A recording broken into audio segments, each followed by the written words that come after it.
I was the counterfeit heir, the cuckoo in the nest who had unwittingly stolen the spot of the true daughter. On the first day the real heiress returned, she made a massive spectacle of wanting me thrown out onto the streets. But the moment she actually laid eyes on me, her demeanor shifted. Her eyes lit up, and her lips curled into a knowing, dangerous smile. "Julian Thorne, I finally found you." The entire family's gaze instantly locked onto me. My mother frowned, confusion etched on her face. "You two know each other?" "How could I not?"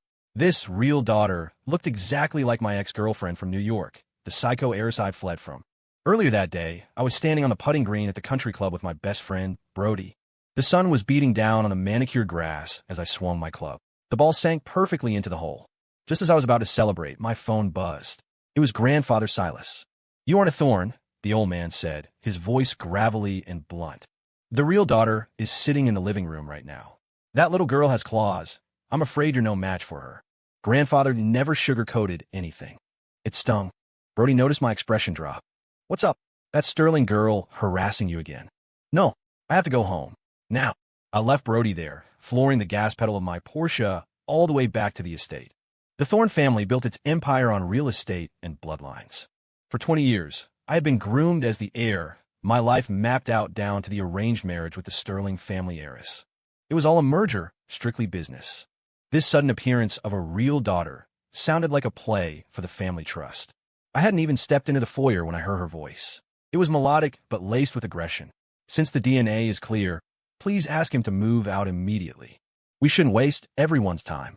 "But we've raised him for 20 years. It doesn't feel right," my mother said, her voice trembling with guilt. "Mom, Dad, he's an adult. He can support himself. You've taken care of him for so long.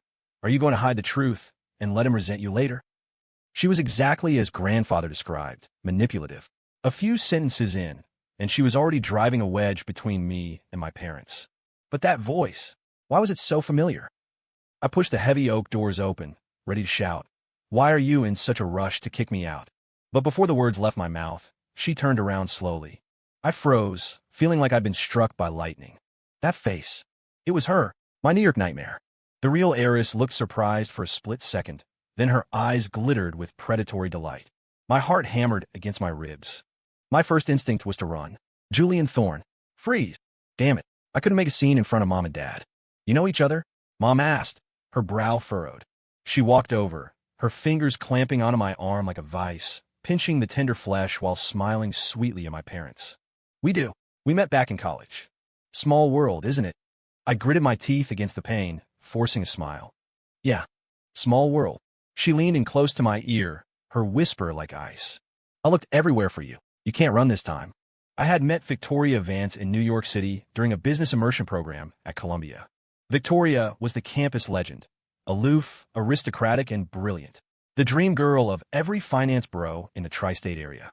But she was ice cold, ignoring every suitor, until the professor announced a simulated corporate takeover war. Everyone looked at Victoria, the business prodigy, expecting her to crush it. We were paired up, but our opponents were dirty players. Just as she was cornered, stressed, and on the brink of a simulated bankruptcy, I stepped in. I proposed a radical strategy. Liquidate the blue-chip stocks to free up cash flow. Survival first, expansion later. She looked at me then, a spark of surprise in her eyes. The gamble paid off. We didn't just survive, we annihilated the competition. The classroom erupted in applause. Victoria stood amidst the cheering crowd and smiled at me, a rare, radiant thing. "The Vance heiress is something else," people whispered. "Beauty and brains. I heard she manages a billion-dollar portfolio already." After class, she walked up to me. "Thank you. What's your name?" "Julian. Julian Thorne." "Good. I'll remember that." The corner of her lip ticked up. "To thank you, I'm taking you to dinner." The next day, a Bentley pulled up to the curb, jaws dropping all around campus. When the window rolled down to reveal Victoria, the crowd went wild. "No way. That's Victoria Vance's car. Who's the lucky guy getting in?" That was how it started. We dated.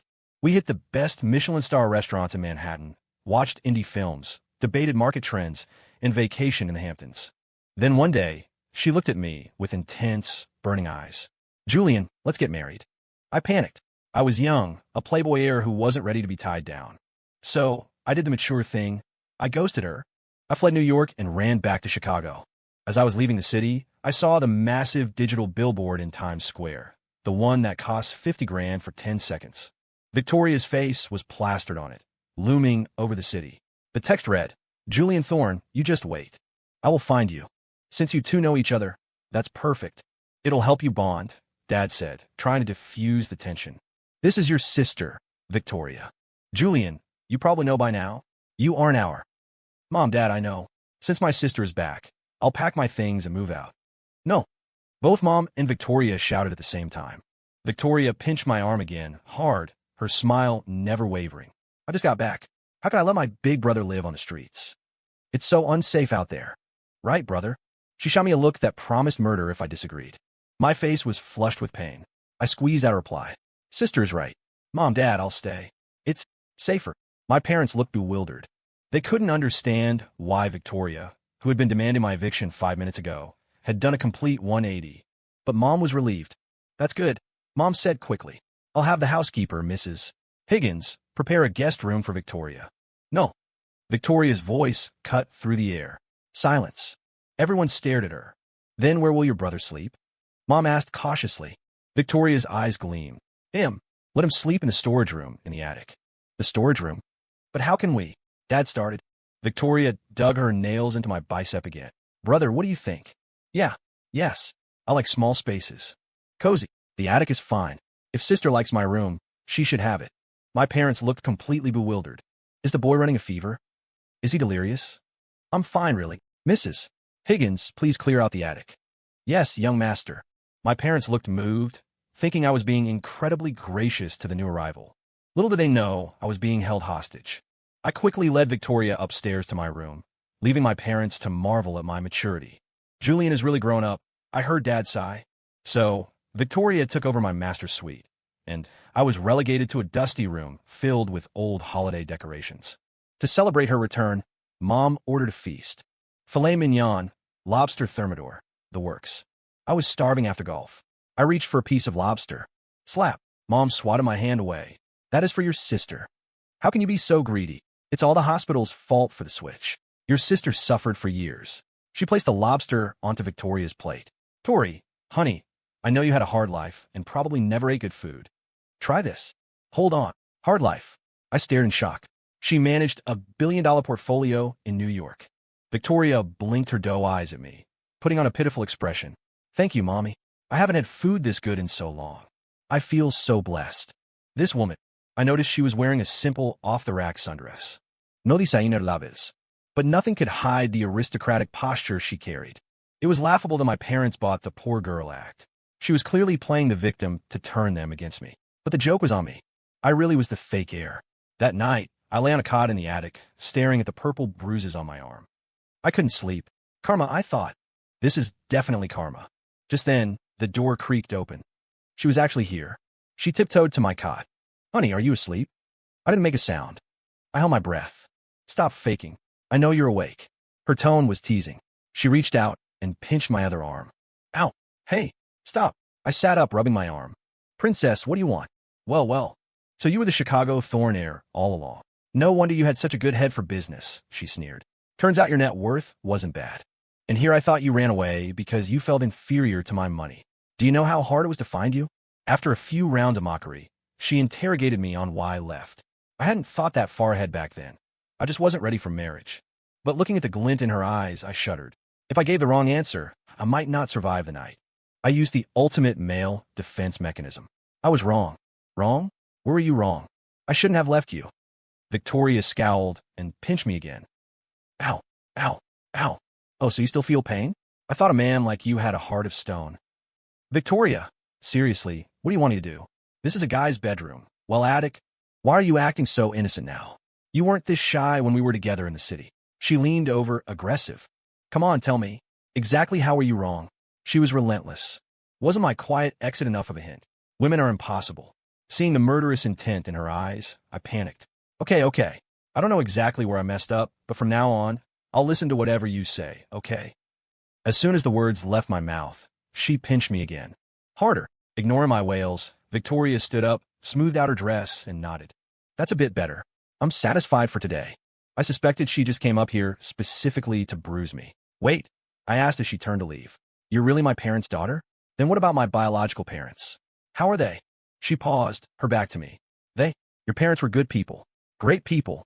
When I pressed for details, she shut down. It wasn't simple. The next day, I received a text from Serena Sterling, my fiancée. She wanted to cancel the engagement. I had zero feelings for Serena. The engagement was purely to secure capital from the Sterling family during a liquidity crisis. It was grandfather's idea. I didn't expect the news of me being a fake to spread so fast. I arrived at the bistro. Serena was already seated, looking immaculately put together. Julian, I'm sorry. This was my grandfather's decision. I have to marry the Thorn heir. I smiled internally and signed the annulment papers without hesitation. Serena seemed annoyed by how easy I made it. Julian, you're letting go that easily? Did you have no feelings for me at all? Feelings? It was a business merger. Did she actually think we were in love? Julian, even though you aren't the heir anymore, and I'm out of your league. She paused, looking me up and down with a calculating gaze. If you're willing to be with me quietly, on the side, I can provide you with enough allowance to live comfortably. I almost choked on my water. Was the Sterling heiress asking me to be her kept man? Her boy toy. Before I could politely tell her to go to hell, a blur of red rushed past me. A glass of water was snatched from the table and splashed directly into Serena's face. Where did this fox come from, trying to seduce another woman's man? Victoria stood beside me, cold fury on her face. Serena shrieked, standing up, water dripping from her designer nose. Who the hell are you? Where did this village trash come from? Village trash. Victoria scoffed. She turned to me. Darling, is this really your type? I shook my head violently. Serena's face turned green. She pointed a trembling finger at us. Julian Thorn, you had a woman on the side this whole time, and you still let me engage you? You're blind. You just wait. Stop right there, Victoria commanded. What do you want? Stay away from him. If I see you near him again, I'll hit you. You. Serena stomped her foot and stormed out. Darling, Victoria purred, turning to me. No wonder you ignored me. You like these T-bitch types? What does the Sterling girl have that I don't? Am I not better than her? On the ride home, she compared herself to Serena relentlessly. I explained 1,000 times that Serena meant nothing, but she wouldn't drop it. Princess, I really have nothing to do with her.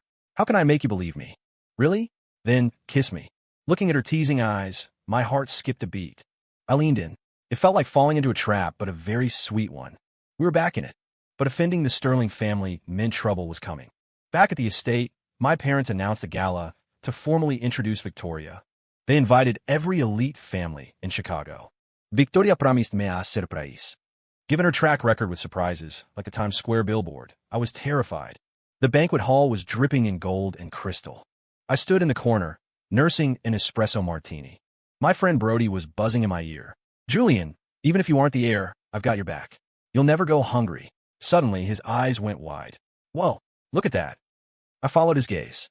Victoria was descending the grand staircase in a crimson gown, walking across the marble floor like she owned the building.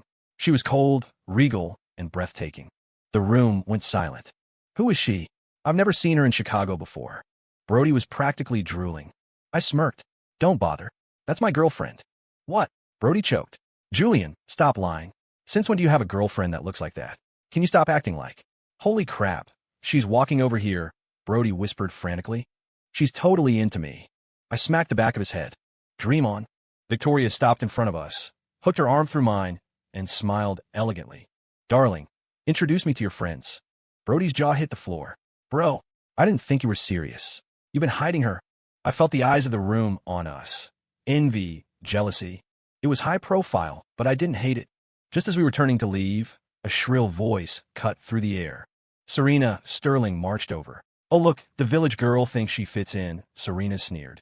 Julian, just because you aren't the heir anymore, don't bring your trashy mistress to a formal event. Aren't you afraid your parents will throw you out? This isn't a place for people like you to hook up. Smack. Victoria didn't let her finish. She slapped Serena across the face. The sound echoed through the hall like a gunshot. The crowd gasped. Miss Sterling, Victoria said coldly. Did you forget the lesson from lunch? Serena clutched her cheek, lips trembling. I am a fiancé designated by the Thorn family. Just wait until the young master comes out. I'll have him throw you into the street. Victoria smiled, a look of pure disdain. I'm looking forward to it. The crowd began to whisper. The Sterling heiress just got slapped.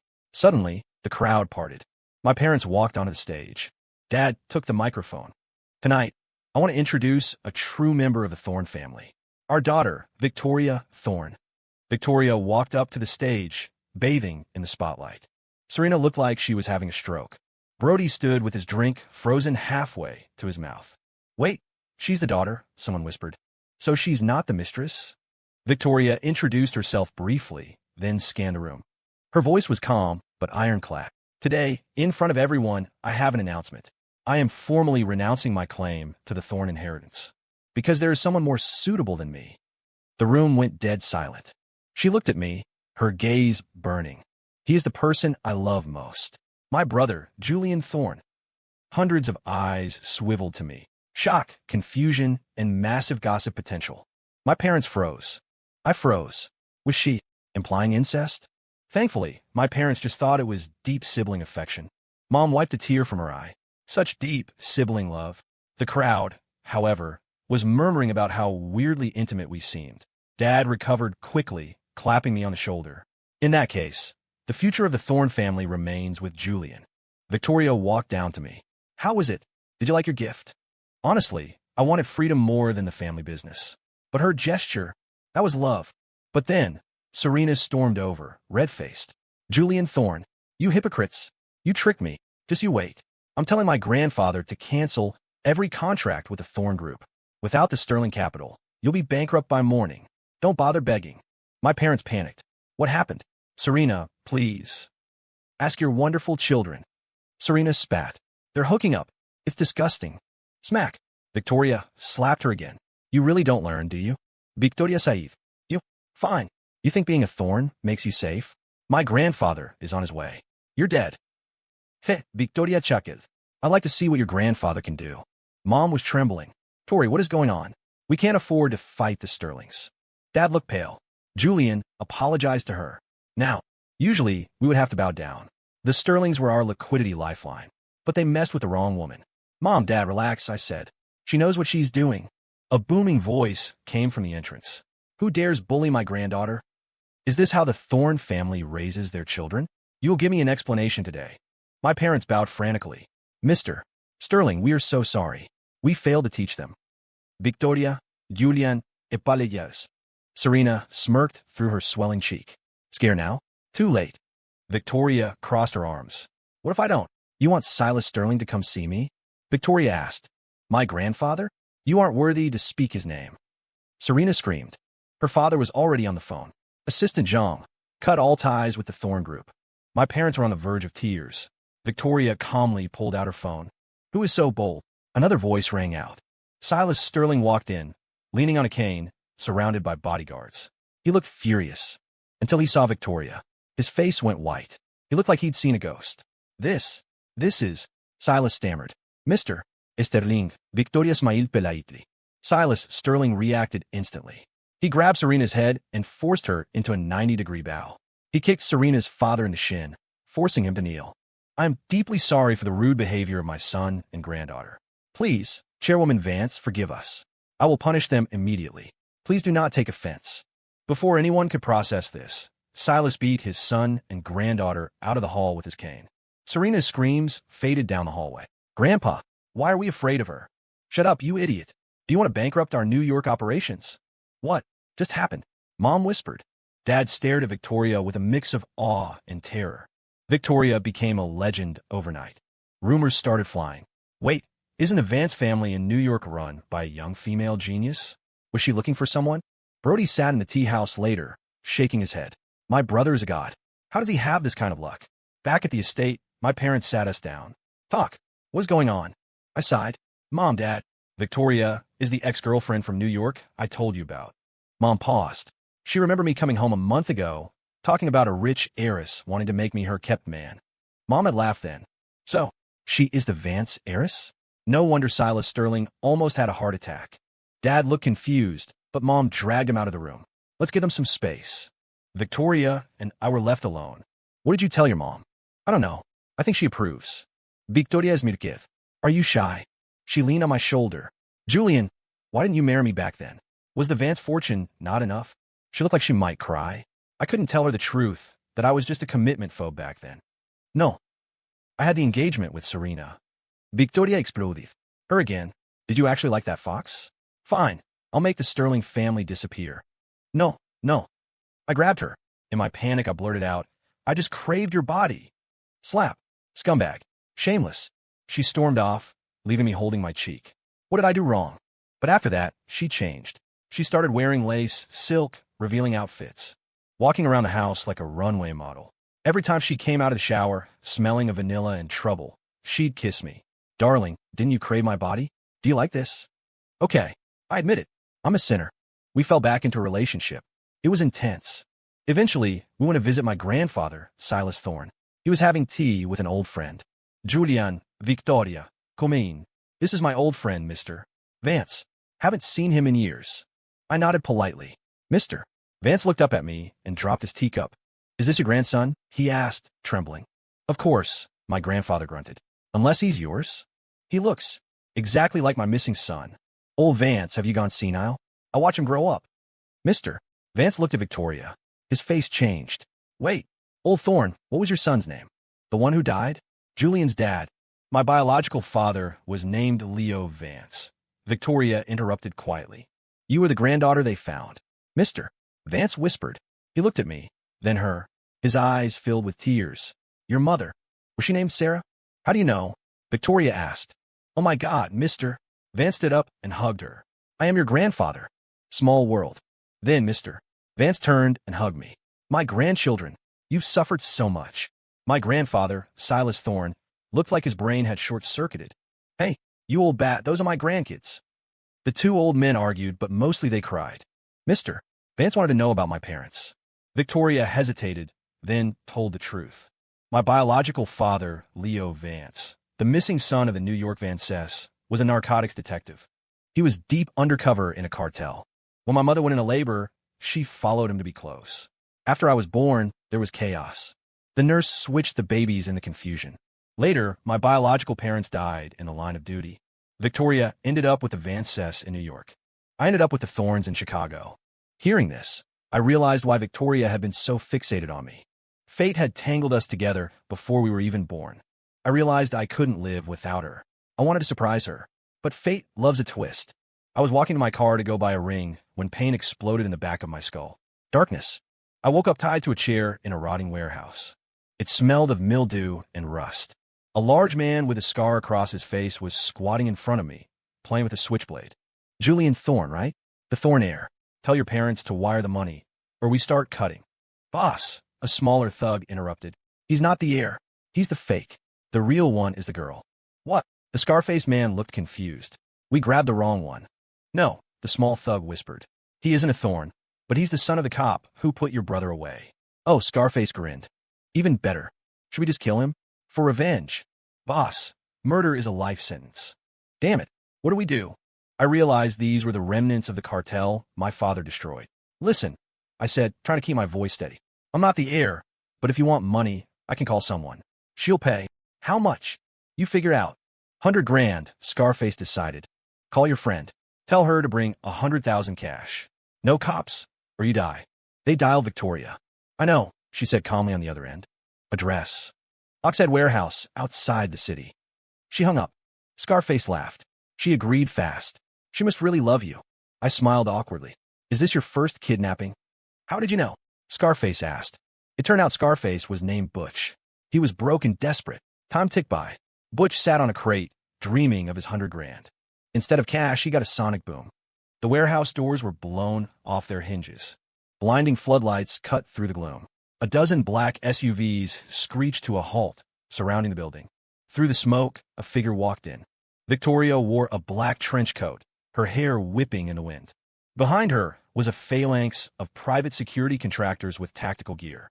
She looked at Butch with eyes that could freeze nitrogen. You asked for money. Butch dropped his knife. It wasn't me. He fell to his knees. I'm just broke. Please, ma'am, have mercy. It was pathetic. The security team zip-tied them and handed them over to the police waiting outside. Victoria entiende. You got here fast, I said, rubbing my wrists. And you brought an army. I was worried. If I hadn't installed a tracker on your phone, you might have run away again. I laughed. You track me? You got a problem with that? She raised an eyebrow. I shook my head. I reached into my pocket and pulled out the diamond ring I had managed to hide from Butch. Actually, I was trying to surprise you. Victoria Vance, will you marry me? She paused. I expected tears. I expected a yes. She smirked. You made me chase you for years. No. I need to think about it. You have to chase me now.